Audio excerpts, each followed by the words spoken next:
I'm Vian Borchert. I'm the curator for the Beginnings exhibition. It's a group exhibition from artists all over the world. And I'm very delighted to have this first inauguration exhibition featuring works of wonderful, talented, and accomplished artists, again, from all over the world.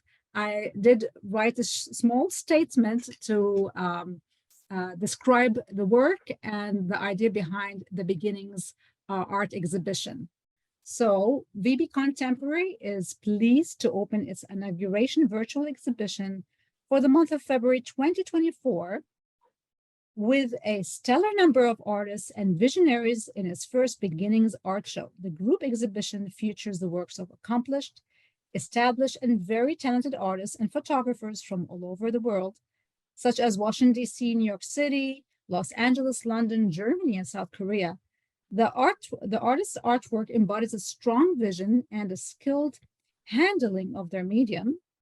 The art presented in the exhibition are expressive and full of meaning, from photos of the urban scene to paintings full of color and gestural energy.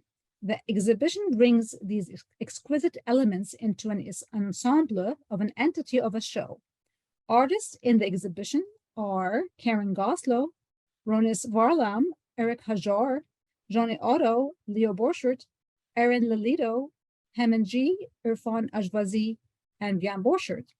About the concept, beginnings are sometimes difficult to embark upon, but they need to be done to move forward. Once that first step has been taken, the flow starts and the rest is history. The curation and concept is by Vian Borchert, and the exhibition can be seen at vb-contemporary.com, vbcontemporary.com. So we're going to start the walk-through, curator-led walk-through. We'll start with the work of, let's start with Ronis. Am I saying your name right? Ronnie or Ronis? How do you want to? You can call me either. Okay, we'll start with your work, and you can say, you can talk about each individual painting. We'll start with the left with the still life flower, and then you can say whatever you like to say about your work, the medium of choice, your thoughts behind the theme, and then we have 4 paintings of yours, so you can talk about each painting. I'll say like around 3 to 5 minutes per painting. Go ahead. Well, this is probably the strangest painting I ever did. I started with some ideas, but then there's some corals. I really don't have much to say about it because it's unique. It's got elements of abstraction, elements of figuration, elements of still life. The face sort of came unexpectedly. And so it's in a flower.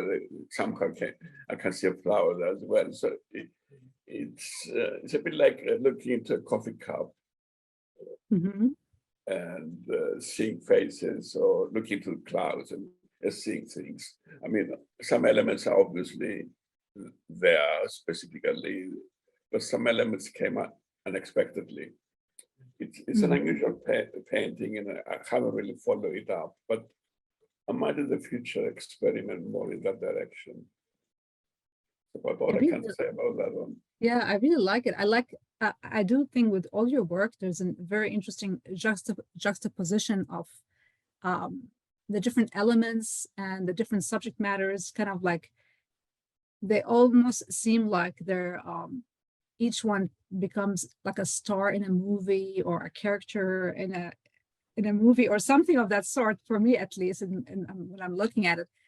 And then, as you said, between abstraction and still life, and just having also a lot of imagination involved, it moves into surrealism. So I find them to be surrealistic. It has a bit of a Dali feel, if it's okay to say Dali, but it does have a bit of that, again, interesting juxtaposition that makes it look surrealistic. And yes, I do see the flower, like the background flower, almost kind of blooming, and then you see the still life, the geometric shapes. I like that a lot. So yeah, there's a lot, and I do love the white background, because kind of gives breathing room for the eye to allow all these elements to almost play together, become almost like center stage. Like the table becomes almost center stage for the players to be together within the scene. So I like that a lot. It speaks to me. This painting really definitely speaks to me. Yeah. It's interesting you say that, because I just started a new series, or rather a continuation of an old series called Portraits, which are people against a white background. Yeah, I can see the connection now between this and the new series, which I didn't see before. So you're probably quite right. Wonderful. So do you want to say a couple of words about the next painting too? This one, the two chairs. Right. This is again, it's the end of a series. Two chairs and one table. Yeah, it's one of the final paintings of a long series, which is called The Shape of Language. Ah. And the idea behind this series is an idea I had some years ago now.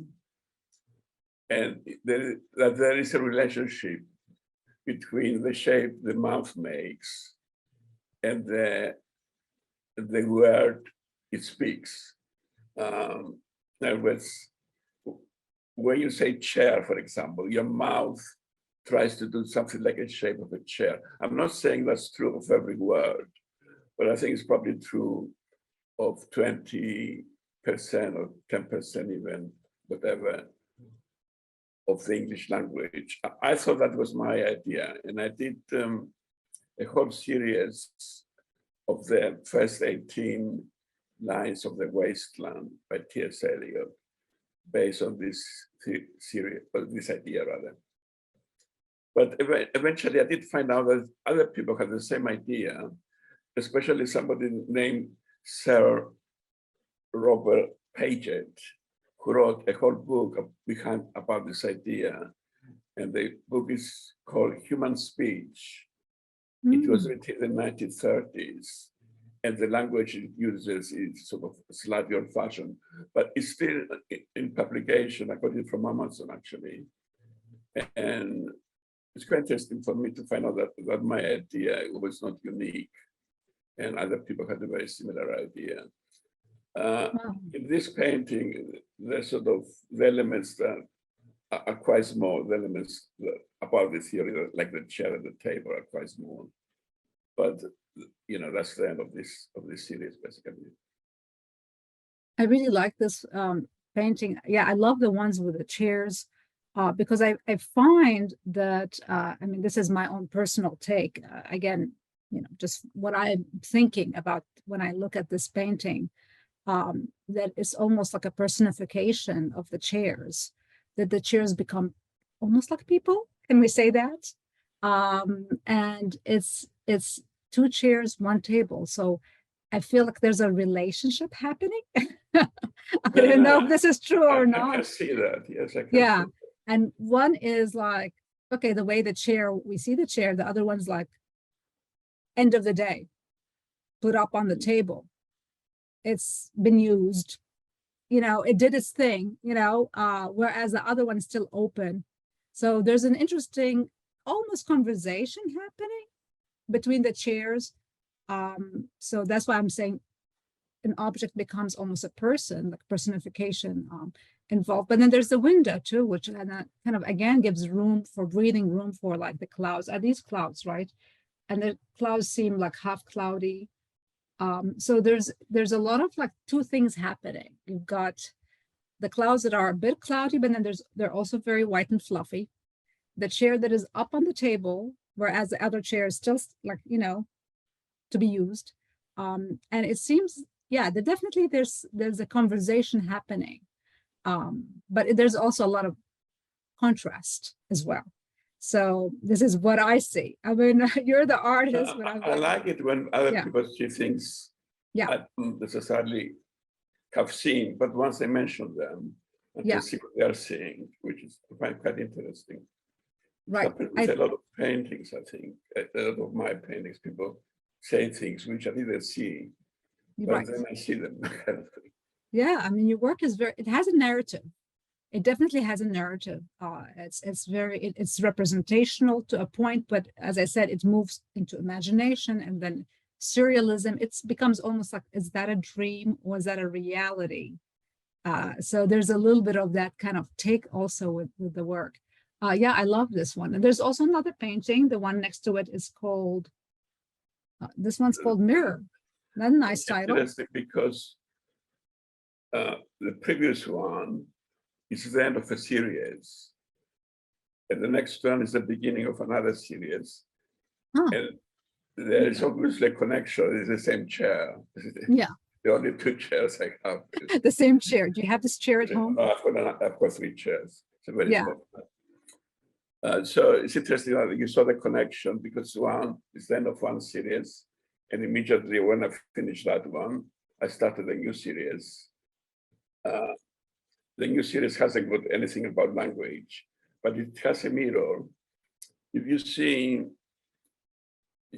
on the top left of the painting, there is a mirror. It's not an actual mirror, it's a mirror sticker, basically. It's a sticker that mirror. So when you are in front of the painting and you move around, that shape, the black shape, moves as well. Depends what you have, in front of the mirror, really. So I did a whole series, well, only about 8 paintings of this series, which each painting has a mirror stuck on it, basically.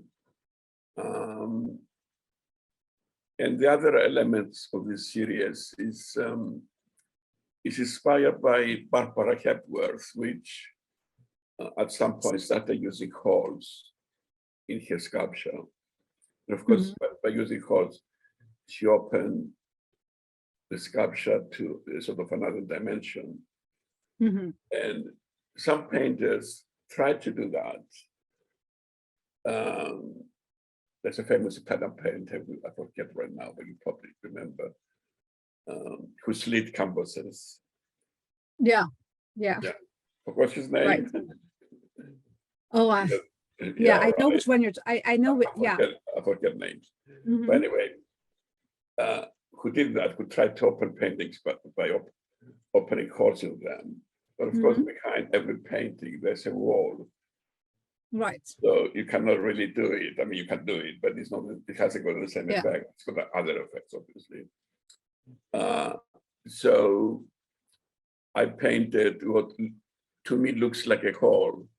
I don't know if it looks like a hole to other people, but there is a sort of cloud behind it, behind the hole. Yes. And the cloud is sort of, it's got some kind of funny rain. Now the woman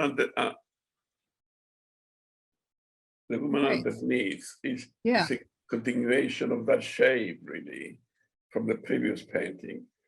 But I thought, what happens if I open a hole I live in a block of flats, open a hole and see what's underneath, kind of thing. Suppose a bit voyeuristic, but you don't know what's the next flat or, the flat next to you, the kind of life. Yeah, I think, yeah. So that's a combination of different elements of a mirror trying to open up the painting of a painted hole, again trying to open up the painting and opening a hole on your floor and sort of spying on people. And I haven't shown that painting very much up to now because I thought it's a bit voyeuristic, but it's not really, just whatever. But anyway, it's interesting that you picked one, let's say, literally the continuation of the previous one. Series.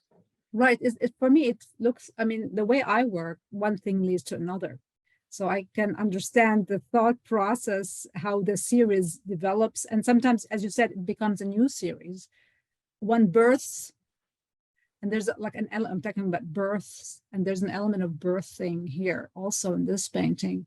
Yeah, definitely. I feel like there's I would definitely say, yeah, there's a lot of repetition, let's say, of motifs or elements in this work as well. You've got the same chair, almost the same chair from like a different angle, that same table.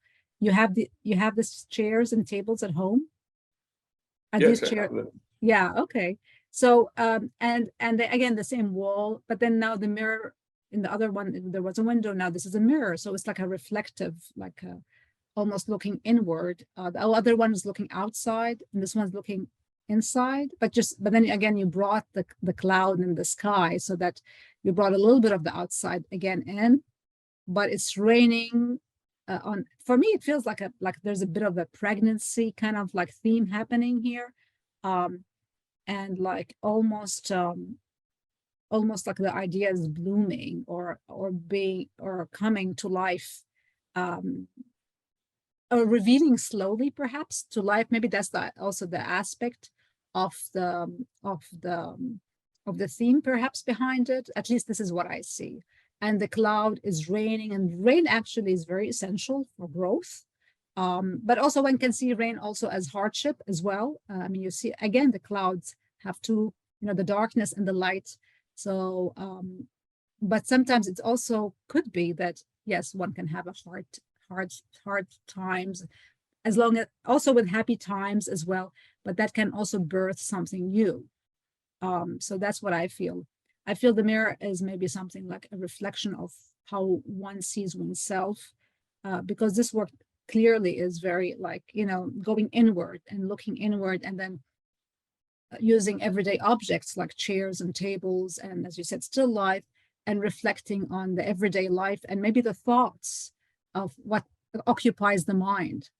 That's what I see. Yeah, I love this work. I see it. I definitely see it, as surrealistic, but definitely there's a lot of. It's like there's more to it than what the eye can see. So there are a lot of deep meanings, and like the cloud is very symbolic. The chair is very symbolic. So the mirror is very symbolic. So there's a lot of elements to it that one can see a lot of meaning within, and definitely the I would say the womb or the woman also. There's a fragility, right? There's a fragility with the person. So yeah, I love it. It speaks to me. So we have another painting also. Let's not this one, the one next to it. Yeah, this one. This is called The Moment Has Passed. Would you like to say oil on canvas? All of Ronis's paintings are oil on canvas, the medium. Would you like to say a couple of words about this one? Yes, it's from the Shape of Language series. Okay. It's called The Moment Has Passed, and the shapes underneath are the title, basically. If you say there, your mouth makes the shape of an arrow, not quite as slim as definitely an arrow, but certainly it sort of goes down your mouth. The moment, it's sort of like a circle. You say the moment has, that's a bit more complicated, but past, when you say they were past, it's sort of your tongue goes back in a way. As I said before, it's probably only about 10% of the words are sort of conform to this, but there is a sort of tendency to try to shape. And as I'm not the only person who has the same idea, but I think there's probably something in it. But so it gave me an excuse to just paint one painting after the other to try to prove the theory. And of course, this is work from photograph, and I pass this person who is obviously very attractive, but it's only 1 second of my life in a way, and there are a handful of moments who happen, something you feel might have happened or whatever, and that's it's about a lot of moments that might mean something, though, in this case, I don't think I didn't fall in love with a person. I didn't like it, but like they just, she looked at it like an interesting person. And in a different situation, I might have talked to her. I don't know. Mm-hmm. Yeah, I like this painting a lot. I like the white background, and I see that the moment has passed is very deep. Also, the title is very deep. Again, it can open up like the mind for imagination, but also narrative. There's a lot of narrative happening in your artwork, so one can easily make stories of just looking at the work and say, "Oh, can't really see her eyes though." So it's an interesting juxtaposition and cropping, one can say, and an interesting thing, but beautifully done. That beautiful portrait. I love the shading on the face and the hair, and the choice of colors. And the number is at 1003, correct? Does that mean anything for you? Is that a number? Or am I reading it as a number? It's maybe an arrow and no, the shapes underneath, you mean?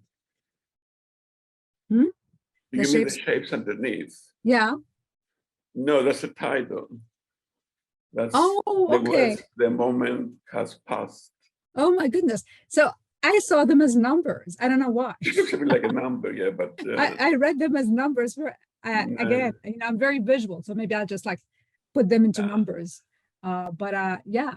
See, it's more obvious if you see the whole series, which is about 10 paintings, even more. Mm-hmm. And everyone is in this format, the title underneath.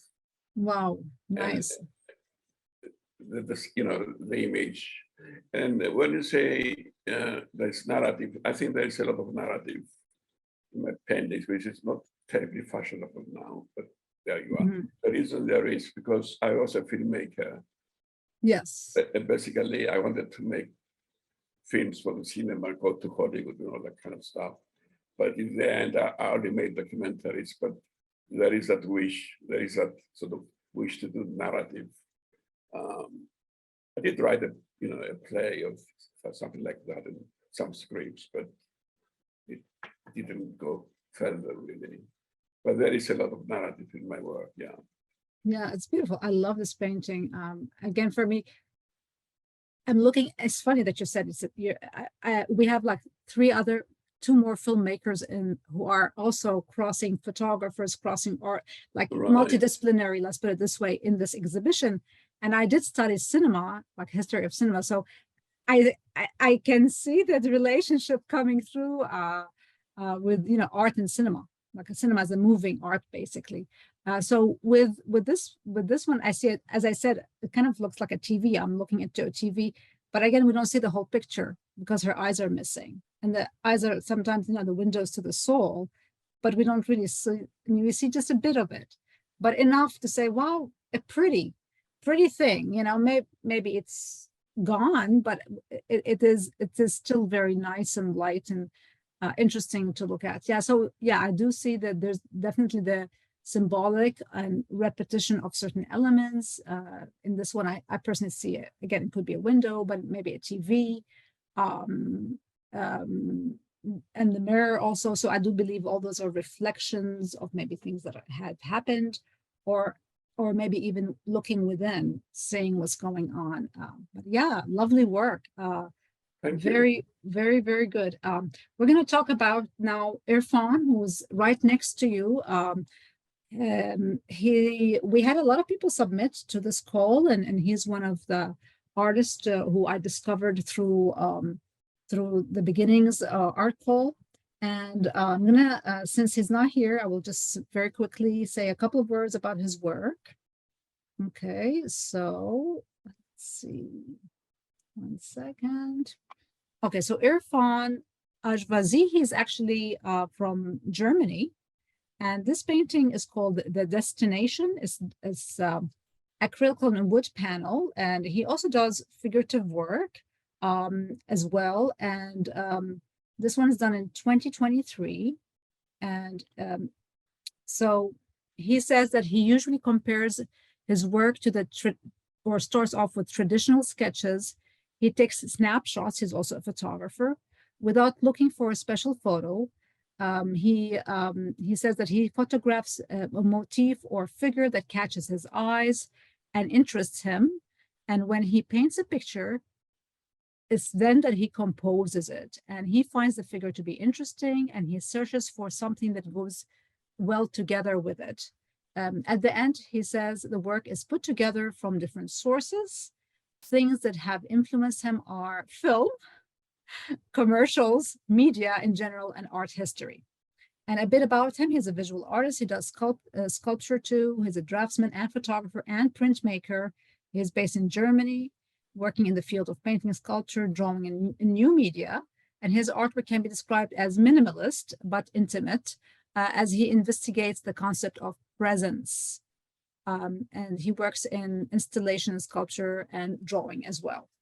And a wonderful work. I thought it was interesting. It had a little bit of that Daumier, like a look to it. Like one can say it a little bit goes into caricature, but at the same time has a painterly quality as well, and is full of character. I find also the characters to almost bring a storyline to each painting. So now we're going to move to Eric Hajjar's photography. Okay, so just the whole picture, everything. So, okay, so maybe one at a time, or all of them. Yeah, all of them. So all these four photographs are by Eric Hajjar, who is an American artist, and he in LA and also different places, Cincinnati also. And Eric is also a filmmaker as well. And I love his work because it has a very, also has a cinematic feel to it, almost like cinema noir. And there's a definitely silence in a way to his work, the capturing of the urban scene. And I love all the photographers actually we have in the show, the fine art photographers. All of them have like a unique way of bringing us to what they're looking at. So for example, with the macro iris, with the eye, for just kind of like the concentration of just looking at one thing, but the eye is looking up. So there's almost a dreamy element to it. I love also the TV, because that can be like, again, what we have in everyone's house. There's a TV, what's on the TV. But also, again, the somber colors, the very quiet colors that he depicts as well. And he calls that the media machine, the TV. And then there's illuminated broadcast, which is, again, bringing our eye to one item or one subject, but that has a lot of meaning. And then one can almost dream upon, because you've got the sky also is very essential in the work. And then the bending wheel that looks very industrial as well, and very the palette is rather limited, let's say, when it comes to the colors.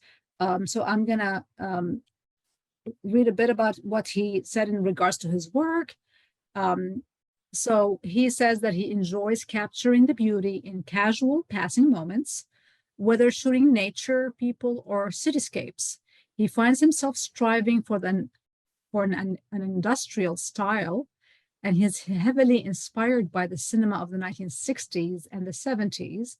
And he says he likes punchy colors, high contrast, and noir tones, typically lit with soft, natural light.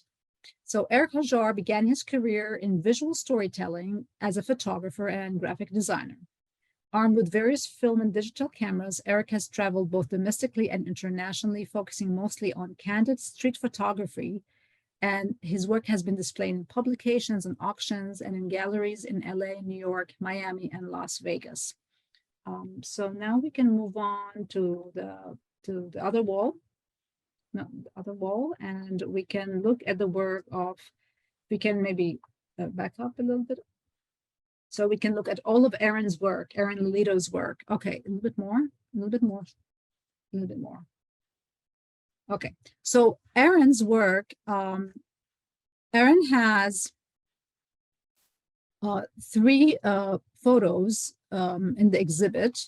And the first one we see on the wall is called Vines of Late Winter, and it's a digital photo. And then the one in the middle is called Among Sparks and Scions. It's a night scene. And the last one, which is a text art and photo, is called Awake.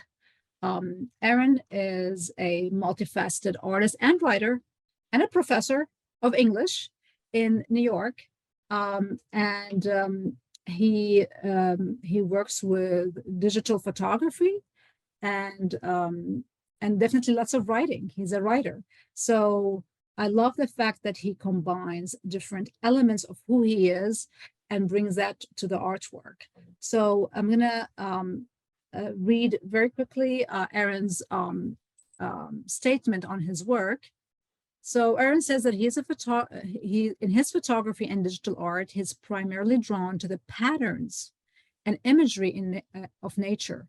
The subject matter has become a way for him to reflect on the larger themes of environment, climate, and ecology. So Hemin is joining us. So Erin says also that along with his macro views, however, there is a micro, personal, subjective relationship with nature.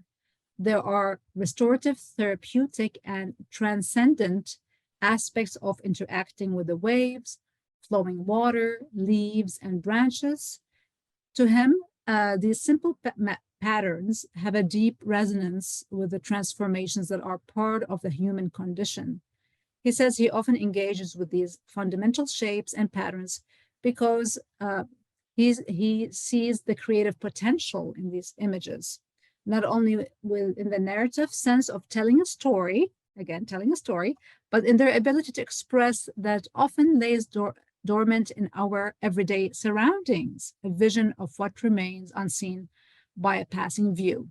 In addition to his photographic work, he's the editor-in-chief of the online publication walk-thru Journal, which features an eclectic mix of visual art, poetry, and fiction, and a nonfiction.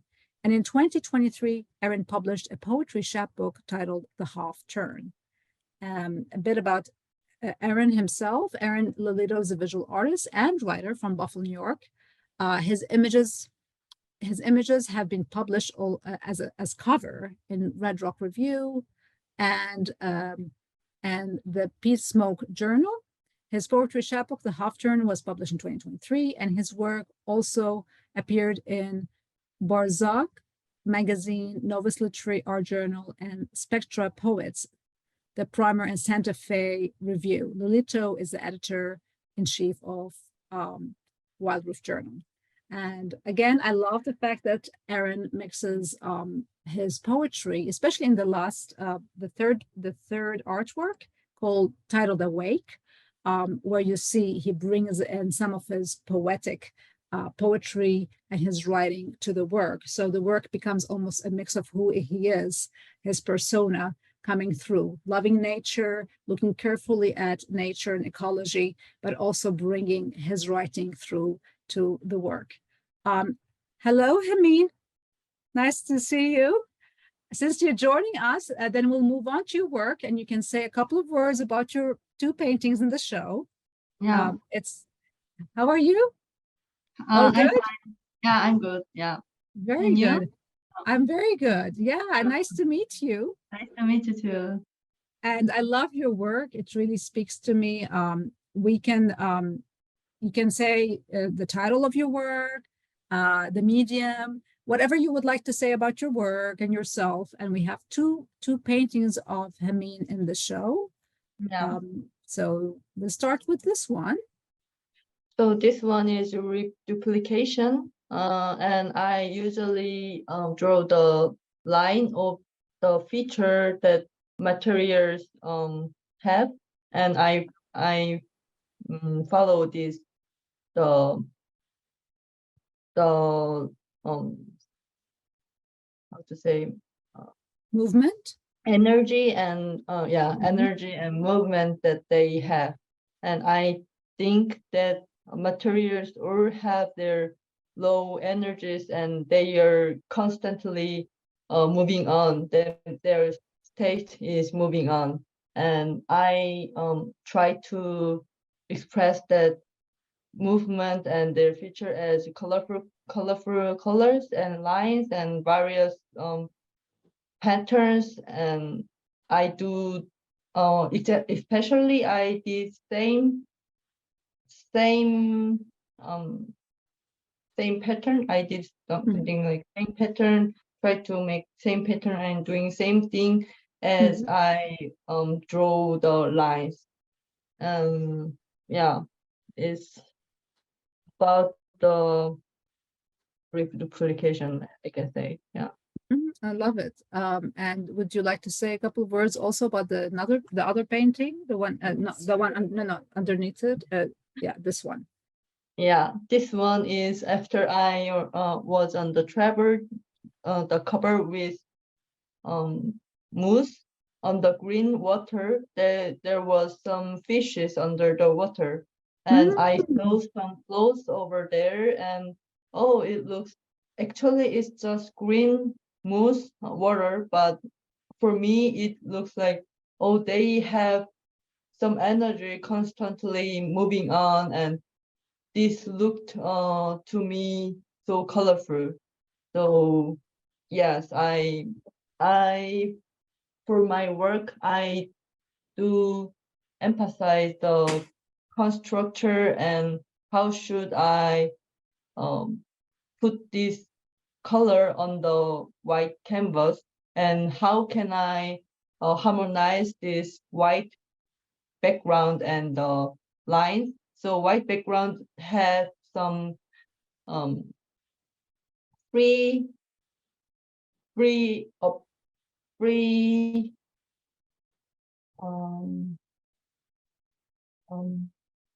You can say it in German. I know some German. okay. So Yeah. Möglichkeit. One more time. Möglichkeit. Possibility. Possibilities. Possibilities. Yeah. To go furthermore, to expand the theme. And yes, I try to use all of the color, but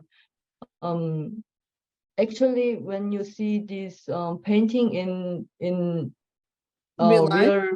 real life, then you can see the difference that I use every there are some differences between the same yellow. So for example, in the left side it's like light yellow. Right, yeah, I see that. And the under that is a little bit mixed with white, so it's not so very brilliant, and no, not so glanced. And yeah, all parts are a little bit different, so I use this color to there. And with duplication as well, there the blue color is not all the same color. They all have some differences. Yeah. So they're different hues of the same color within the work. Yeah. So it creates almost a lot of layers to the eye. Yeah. So layer is really important in my work. Yeah. Yeah, I love it.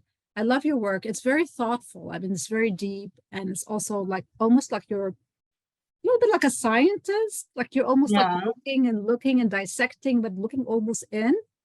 And that's what I like. I don't know if anyone told you that. Like it's almost like looking, but you're actually really looking more deeply. As you said, it's not only one layer. There's a lot of layers involved. And the landscape with fish, you're looking at a fish pond, I'm assuming, and that there's moss on top, and there's more layers and layers of, and then you see the brilliance of the orange fishes kind of swimming through, which is really, again, creates a lot of movement and energy, and almost a dance in a sense as well. There's definitely a dance element to the lines. Look very happy as well. Yeah, that's what I want to express, this happiness of the world. Yeah, I love it. It's very again, yeah, I feel that sense of Mhm. happiness and the sense of Yeah. movement and energy and good Yeah. energy, right? I Yeah. feel that definitely coming Yeah. through. And the other one has more like a within one palette, almost of different kinds of blues. Maybe it's one can see even like snow, maybe things happening within the weather. But yeah, definitely lots of wonderful dance happening, almost like Yeah. the movement creates a dance, and again, it's like it's very involving. So you look at it and your eyes move from one line to another layer. So there's almost like, again, a dive and Mhm. like a Yeah. scientist dive into Yeah. what's going on and in front of us. Mhm. I really love. Yeah, Yeah. beautiful work. And these are oil on canvas. Yeah. And you're Also, based in Mhm. oil canvas, but I don't use the um. I use just oil color, not mixed with terpentine or oil. Yeah, Just raw the color. water-based ones. Yeah, it's just oil color. Yeah. Yeah, beautiful. I love your work. It has a lot of, again, it speaks to me. It has a lot of movement and Yeah. definitely the Mhm. yeah. I try to use oil painting like pastel, like dry technique. So Ah, it okay. yeah. So they if they say see in real life, they ask me, is it pastel or some dry technique Oh, or like the oil sticks. Yeah, yeah, oil sticks. Oh, but I don't oil use oil sticks. pastels. Yeah, it's just with brush. Ah, okay. Yeah. Wow, okay, very nice. Very interesting technique. That's wonderful. Um, and you're based in Germany, Yeah, I'm based in Germany. Dresden, right? Yeah, just mm-hmm. Oh, wonderful. Yeah. Wonderful. Well, thank you Mm-hmm. so much for your wonderful words. And Yeah. we're gonna now we'll go back and look at Johnny Otto's work. And Okay. then I know that Karen mentioned that she wasn't gonna join, but I haven't heard from her. I didn't see her joining yet. So we'll talk about Johnny's work. Johnny Otto is based in LA, and he's also a filmmaker and a photographer as well. So we have a lot of multifaceted artists. This painting is titled Esprit de Primitif. And then the one to the right, so we have three paintings by Johnny. If we can back up a little bit so we can get all of them. And this one's called Fire Tribe, and the other one's called La Étrange de l'âme. So the first one, so Johnny, a bit about Johnny. As I said, he's a filmmaker, but he's also an editor-in-chief of an art magazine called Art Squad in LA. So Johnny Otto is a contemporary artist and publisher and founder of Art Squad magazine based in Los Angeles. Often compared to Basquiat, Haring, and Picasso, Otto's work is influenced by African art. When he was a child, he went to the Detroit Museum of Art, and he was very much influenced by the African art that the museum has. So Otto's work spans more than 35 years and includes shows with David Hockney, the Divine Design fundraiser auction, and Compound Contemporary with Risk Wordsmith, Plastic Jesus, and Shepherd Fairy. He also has worked with a lot of LA artists as well. And his work has been in publications, including Art Reveal magazine and Paint the Streets podcast, Artillery, LA Weekly, Voyage LA, and Left Bank magazine. And he's worked with a number of very well-renowned artists, such as Dave Navarro, Tommy Hollenstein, and Wayne Codd, and as I said, Shepherd Fairy. So a huge list of names, and we love his work. And I find that his work is full of energy as well, and has a lot of very expressionistic. It expresses a lot of emotions as well, but also has a happy feel to it and full of energy.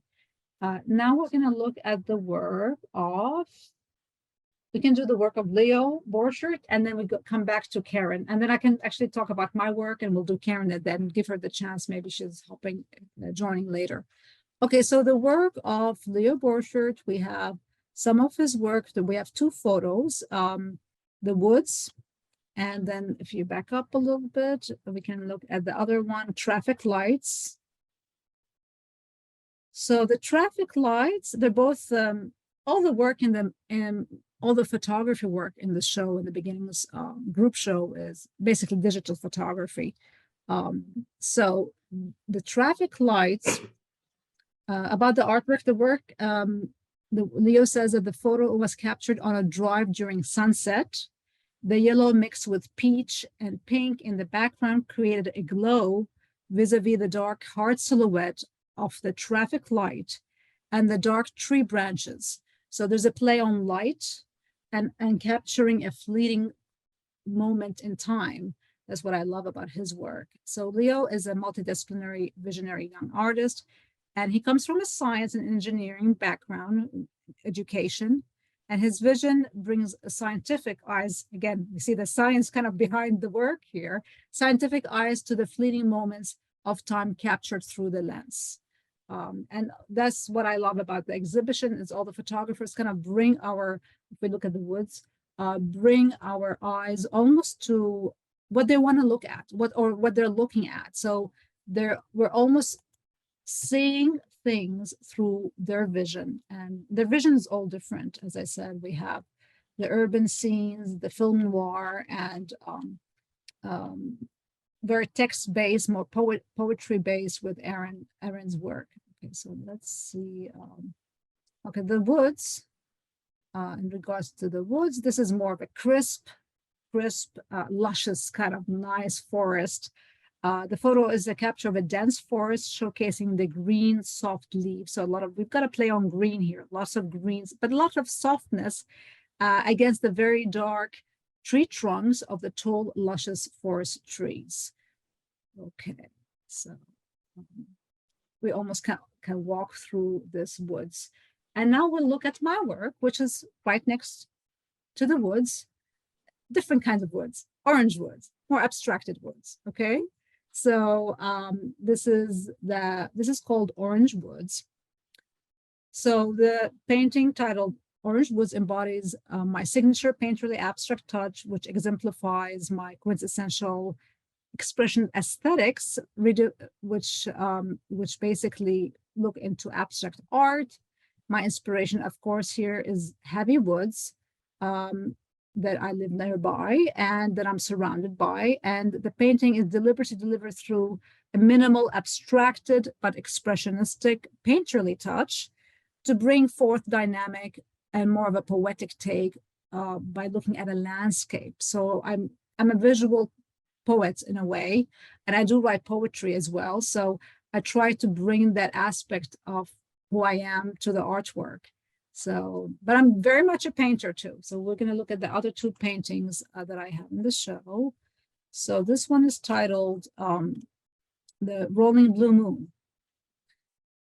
I do love nature, and I love looking at sources of light. So I love looking at the moon.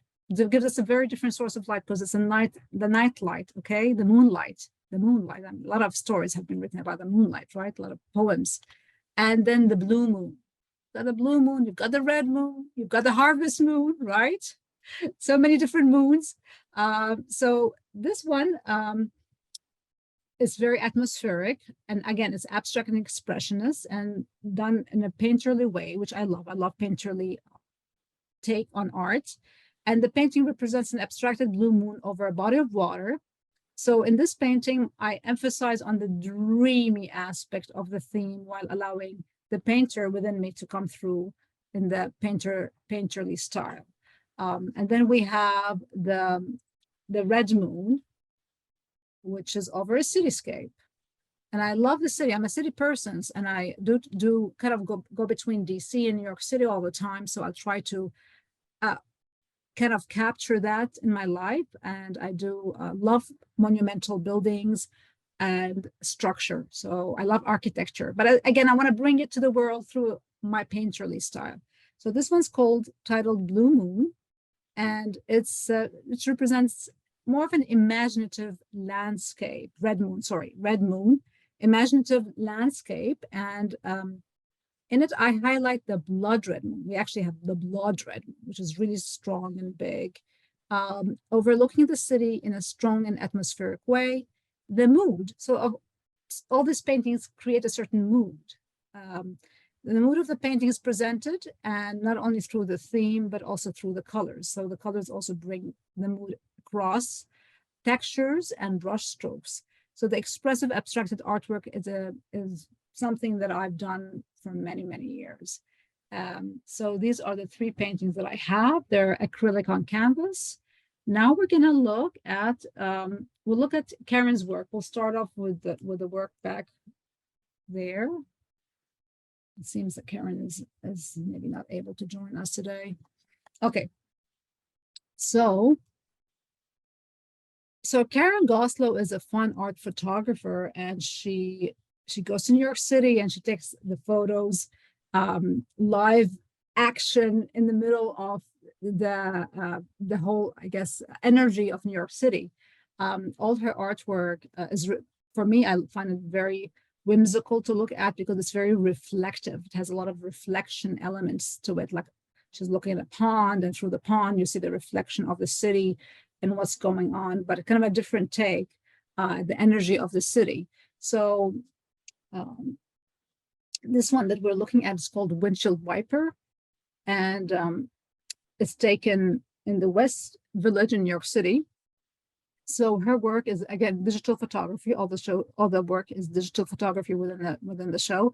All the photos are digital photography within the show. And she basically says her work is kind of between photography and painting. That's how she describes her work. Karen began her studies in photography in the 1980s at the Pratt Institute in New York City, and where she developed her thesis between painting and photography. She has continued to develop over the last 40 years. Karen now explores the archaeology of a reflection with its complicated layers to her playground for exploration and discovery. About the artist, I mean, Karen Ghostlaw uses photography as a catalyst describing the world around her unique ways. She's also the editor of the Pictorial List magazine. She connects with other photographers all over the world, expanding her knowledge of visual storytelling. Karen collaborates and exhibits internationally, embracing the diversity of the global photography community. So again, Karen is a very, very talented photographer, very skilled in the photography field, and has a very unique vision of how to look at different subject matters and different themes. So this one's called Ray of Sunshine, again, captured through a reflective, I'm assuming reflective pond on the streets. Yeah, that's what it is. And then we'll look at the others between Johnny's work. Yeah, this one's called Golden Rule. Again, it's funny because she's almost looking to the ground to look up to the sky. So it's very reflective and a very different way of looking at things.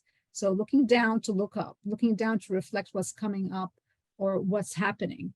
Up. So you see the buildings there, but also you see a bit of that, the blue sky. This one is it's called Park Place, and Park Place would be in New York City.